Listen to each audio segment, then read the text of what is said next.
Hello, my name is Andrew Chambers, and today I'm interviewing Dr. Bevan Cook, who is head of the Westview School, which is a school for children on the autism spectrum, anywhere from ages 3 to eventually 18, because we just started a high school and we're just enrolling our first high school group. So thank you very much, Dr. Cook, for agreeing to do this. My pleasure, Andrew.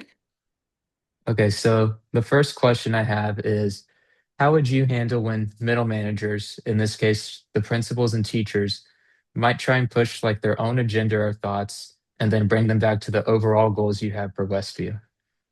So this is a good question because, this year we added some new personnel.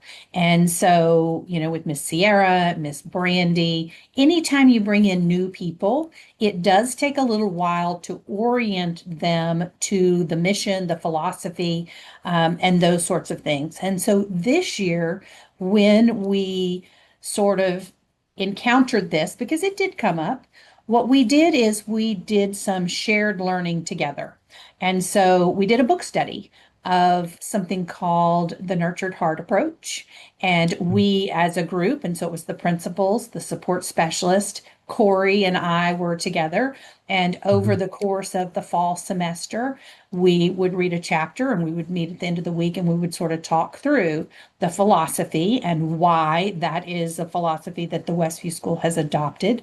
And this was really related to how we manage student behavior and sort of our thoughts and philosophy around managing behavior and discipline. Because when something didn't feel aligned, parents reach out to us and say, "Whoa, this doesn't feel like Westview." And so we needed to sort of recalibrate and bring everybody back to sort of that common mission, vision, feel, philosophy. And so that was pretty effective for us. Right, and I agree because like we all want have different versions of Westview and we want to try and bring that all together in a way that doesn't disengage anyone else's vision. We want to kind of have like a shared vision of everyone's Westview together. Right. Mhm. Okay, so my next question will be, what is a strategy that you plan on using to continue marketing the new high school, and what plan will you use to make sure that becomes a reality? So, I mean, yes, 1 in 31 students in the world have been diagnosed with autism. That's sort of a growing statistic. And so, we're not going to benefit from putting up a billboard. We're a tiny little portion of the population. So, what we leverage are community partnerships. So, every month, Texas Children's Hospital sends a group of um, doctors who want to specialize in developmental pediatrics or something along that line, and they're through every month.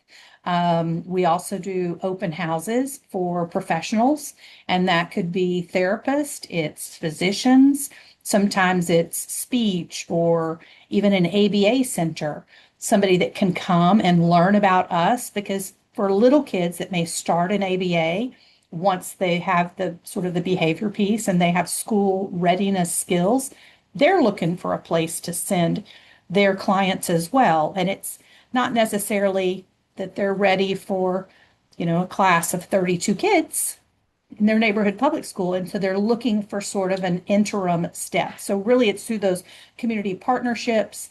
We do a number of admissions events, open houses, parent open houses. We do them in person, we do them in Zoom. And really it's a lot of word of mouth.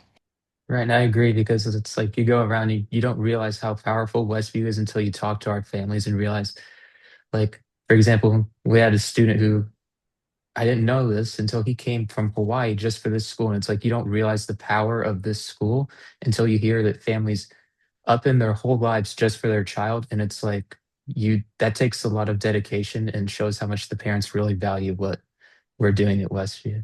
Mhm. It's And true.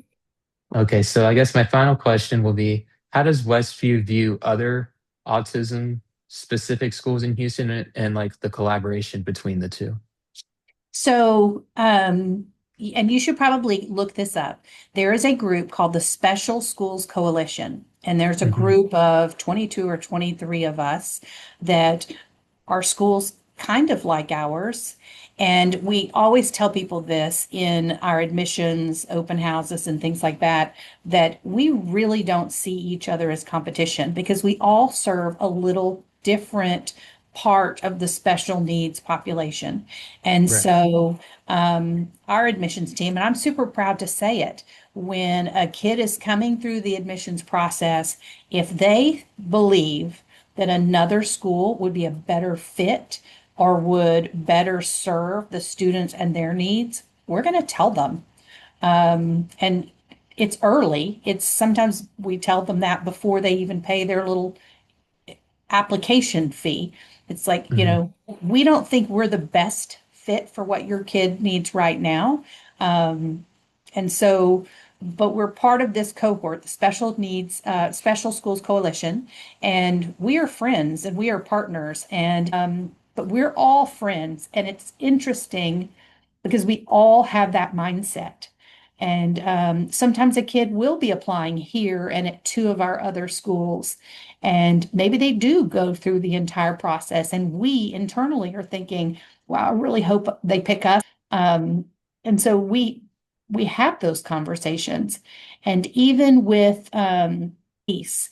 And so that's sort of the Houston piece. I was emailing this morning with another school. We're probably going to get together at back to school training to do a training together with another school. And it's sharing space and sharing people and sharing resources. It's just really important to all of us because we're all so small. We can't do it by ourselves. Right, I agree. It's like the collaboration is very important. Like we're trying to help each other out because maybe one parent doesn't know about one school, and the collaboration is very key. For sure. So I want to thank you, Dr. Cook, for taking the time out of your day to meet with me, and I appreciate it. My pleasure.